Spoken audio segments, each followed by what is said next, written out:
জুলাই পরবর্তী সময়ে মানে জুলাই আন্দোলনের পরে বাংলাদেশের বিভিন্ন ধরনের সংস্কার করার জন্য একটা তাগিদ অনুভব করে সবাই। তো তত্ত্বাবধায়ক সরকার প্রায় 11টা কমিশন করেন,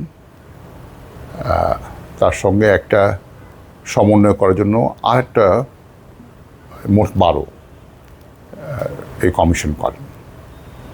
কিন্তু বাংলাদেশে যেটা হয় যে কমিশনের রিপোর্টগুলো যখন তৈরি করা হয় তখন খুব উত্তেজনা থাকে, এবং উত্তেজনা তৈরি হওয়ার মধ্যে দিয়ে এটা শেষ পর্যন্ত মৃত্যুবরণ করে এবং এর কেউ খোঁজখবর রাখে না। যেরকম 1991 সালে যখন রেহমান সোবহান পরিকল্পনা উপদেষ্টা ছিলেন, তিনি প্রায় 29টা কমিশন করেছিলেন।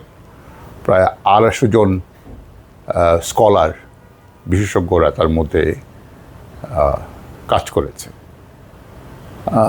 2024 যে সংস্কার কমিশনগুলো হলো তার রিপোর্ট রাইটিংয়ের মধ্যে আমি দেখলাম যে রেহমান সোবহানের যে 4 ভলিউমে বের করা যে সংস্কার কমিশনের রিপোর্ট ছিল 1991 সালে, সেগুলো কেউ রিভিউ করে না। তো ফলে এই কমিশনগুলো 2024 যেগুলো সাবমিট করা হলো 25 সাবমিট করা হয়েছে। আমার ধারণা যে এগুলো এক পর্যায়ে কেউ পড়ে দেখবে না। এইটা অলমোস্ট দেখানোর জন্যই একটা কর্ম, হাতির দাঁতের মতো। হাতির দাঁতের 2টা অংশ থাকে, একটা দেখানোর জন্য এরকম বড় 2টা থাকে। এটা কিন্তু কাজ করে না, ওর যে ভিতরের যে পার্টি সেটার মূল কাজ। তো আমাদের সংস্কার কমিশনের যে রিপোর্টগুলো সেটা হাতির দাঁতের মতো, উপরের 2টা দাঁতের মতো নিষ্ক্রিয় প্রায়। তো আমার ধারণা যে এইটা যারা এই কমিশনের রিপোর্টগুলো তৈরি করছিলেন তারাও জানতেন।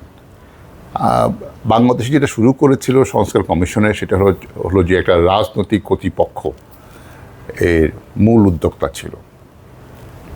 কিন্তু একটা সমাজে সংস্কার হয় সামাজিক পরিবর্তনের মধ্যে দিয়ে। সমাজ যদি চায়, সমাজ যদি চাপ তৈরি করে, তাহলে এই কমিশনের রিপোর্টগুলো কার্যকর হতে পারে। এইটা একটা 2024 গণ অভ্যুত্থানের পরবর্তী সময়ে যে সংস্কার কমিশনগুলো হয়েছিল, এইটা একটা ইন্টেলেকচুয়াল এক্সারসাইজ, এবং এটা সম্ভবত মৃত্যুবরণ করেছে। এবং এর মৃত্যুবরণ কারণ হচ্ছে সামাজিক চাপ নাই এই রাজনৈতিক কর্তৃপক্ষের হাতে তৈরি করা এই সংস্কার কমিশনগুলোর মধ্যে দিয়ে।